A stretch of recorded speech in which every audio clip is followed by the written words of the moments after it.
Non, mais en fait, la circonstance atténuante, c'est compliqué déjà d'en trouver parce que Jean-Michel Aulas, à travers ses déclarations, même s'il s'en foutait de la Coupe de la Ligue en début d'année, Écoute, à l'arrivée, une nouvelle fois, je le redis, c'est peut-être le seul moyen qu'il aura de jouer la Coupe d'Europe l'année prochaine. Mais non, mais c'est un objectif, Gilbert. Depuis qu'ils se sont qualifiés pour cette demi-finale. Ce qui c'est peut-être pas encore, c'est qu'il va se taper les 30 ans préliminaires du mois de juillet. Mais il faut qu'il la gagne pour ça. Pourquoi il a gagné d'avance contre PSG ou Reims? Il faut rappeler d'ailleurs que si jamais tu es finaliste, tu ne te qualifies pas au titre de finaliste.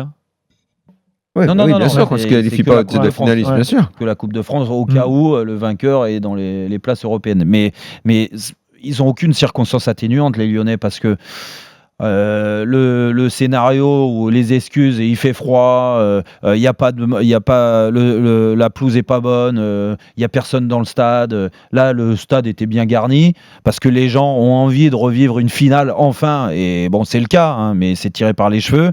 Le froid, d'un moment, ça dure 5-10 minutes, mais bon, derrière, tu as le droit de passer la seconde. Problème, vous êtes sérieux à évoquer le froid là? On est en train de parler de football professionnel. Non, justement, je sais même pas pourquoi ça arrive dans une phrase. Atténuante, ce que je veux dire. Qu'est-ce qui peut y avoir comme circonstance atténuante? Je veux dire, on parle de football professionnel. C'est ce que je suis en train de dire. Si tu m'écoutes au lieu d'être sur ton téléphone ou de match de quartier dimanche. Là ou quoi? Je suis en train de dire la même chose. Les circonstances atténuantes, c'est toi quand tu joues contre moi ou moi contre toi quand on joue comme ça. Oui, c'est ça. Mais pas quand on est professionnel. C'est pour ça. C'est ce que je te dis. C'est quoi? Tu viens avec le mot du médecin? Il faisait froid, j'ai mal à la gorge. Si t'écoutes, j'ai mal à la gorge aussi. On va faire maintenant. Le maître de cérémonie qui dit est-ce qu'il y a des circonstances atténuantes? Je te dis que non. Tu devrais même pas lui répondre. Il devrait avoir honte de te poser cette question. Il y en a pas. Et où moi je suis inquiet. Contrairement à Daniel, c'est de sa faute en fait. Contrairement à Daniel qui m'a vendu encore une fois le mercato, il faut pas recruter à Lyon parce que cet effectif il est magnifique. Non, en fait t'as pas compris. Derrière, mais t'as pas compris ce que je disais. Attends, laisse-moi finir. Après, t'as pas compris ce que je disais. Il faut pas recruter. Non, mais c'est sûr que si tu recrutes des joueurs de merde pour. Eh ben oui, mais comme je t'expliquais hier qu'ils recrutent toujours des joueurs de merde, autant pas recruter. Je te dis qu'avec cette équipe, Lyon, ils ont largement les moyens de remonter. Notre niveau, il est tellement. Mais le niveau, il est minable. Le niveau, mais c'est tellement bidon que tu vas remonter avec cette équipe. Tu vas remonter déjà, me dis pas. Mais même Maxwell Cornet, c'est une vedette. Et la qualif aujourd'hui, la finale, et même les Lyonnais. Tu joues contre Lille, qui est une des meilleures équipes de notre Ligue 1, qui arrive à mettre un pressing sur Lyon, mais qui après offensivement. Il y a 2 joueurs sur 4 qui sont en dessous de tout. Ils arrivent même pas à se créer d'occasion. Donc Lyon peut y arriver. Mais moi, je te dis que non, parce que dans une petite équipe lilloise, parce que Lille n'a pas été flamboyant non plus, même à Lille à ce niveau-là, Lille a eu le monopole de la balle. Lille a joué dans les 30 Lille a été supérieur dans le jeu, mais sans être dingue. C'est ce que je viens de te dire. Donc, avec une équipe en face aussi faible que les Lillois aujourd'hui, les Lyonnais n'y arrivent pas. Comment tu veux que les Lyonnais... Lyon, ils ne recrutent jamais comme il faut. Là, ils vont prendre peut-être Toko Ekambi. J'ai pas mal d'infos. Lyonnais, il a signé. Oui. Non, mais peut-être il va être bon, j'en sais rien, parce que je n'ose plus rien espérer. Mais en fait, ce qu'il faut espérer si tu es à Lyon, enfin, pas si tu es supporter, parce que si tu es supporter, ça va pas dans tes poches, mais si tu es actionnaire ou président, machin, mais qu'ils fassent de l'oseille. Hein. Là, est-ce que tu as pris la mesure qu'ils peuvent rentrer 60 millions sur deux joueurs, là? Mais c'est un miracle. Il y a Hertha Berlin qui propose entre 25 et 30 pour Touzard et Bournemouth 35 pour Bertrand Traoré. Mais sans déconner, tu leur mets un concierge privé pour préparer les bagages, les billets d'avion et tu les emmènes à l'aéroport. Je suis d'accord avec toi. Mais c'est un bingo quoi. C'est le jackpot messieurs dames. Et d'un point de vue économique, on est d'accord. Mais qu'ils fassent rentrer l'oseille, qu'ils se soucient pas de recruter. Non mais ça on le dit depuis le début. Moi je te parle du terrain. Le terrain, même s'ils perdent Traoré et Touzard, a priori ça va être le cas. Les autres, moi j'ai mal quand on met en avant et on parle de pépites lyonnaises. Alors c'était Cherki sur le dernier match, sur le match de Bordeaux, et j'étais le premier à dire que j'adorais ce joueur Cacré qui avait fait un super match.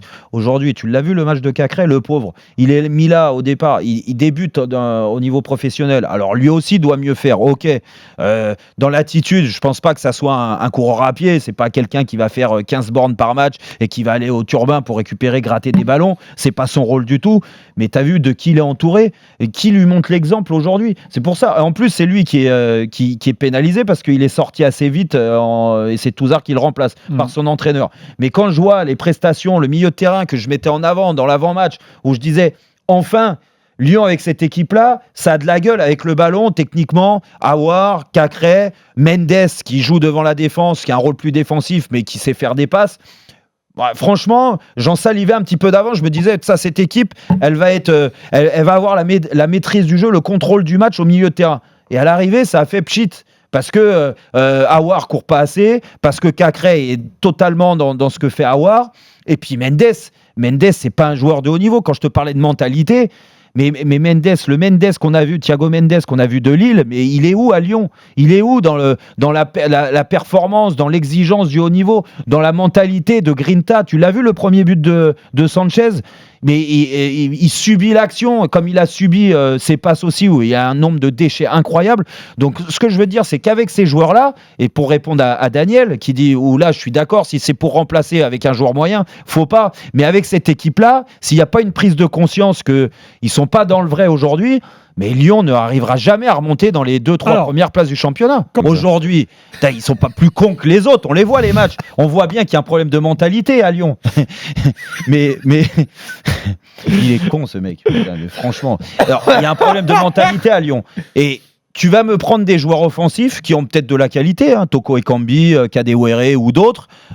Déjà que tu as le même profil de joueurs offensifs avec Traoré, avec Cornet, avec ceux-là. Bon, ok, ça veut pas dire. Autant liquider un à 35 pour en prendre un à 15. Un bon joueur, voire un deuxième joueur avec une mentalité de gagneur. Un mec qui va te faire du bruit dans le vestiaire, un mec qui va te mettre des taquets, un mec qui va donner envie au milieu de terrain. Et là, Quentin, il a raison. Quand tu joues, et tout à l'honneur de Rudy Garcia, de mettre des milieux de terrain qui sont très créatifs, très joueurs comme Aouar et Cacré. Moi, je suis dans cette politique-là. Après, il faut aussi des joueurs dans ton équipe, la défense centrale, voire des latéraux, voire un numéro 6 qui a un peu cette mentalité de gagneur, une grosse grinta. Et ils prennent toujours le même profil. Mais putain, mais qu'est-ce qu'ils foutent à cette cellule de recrutement? Alors déjà,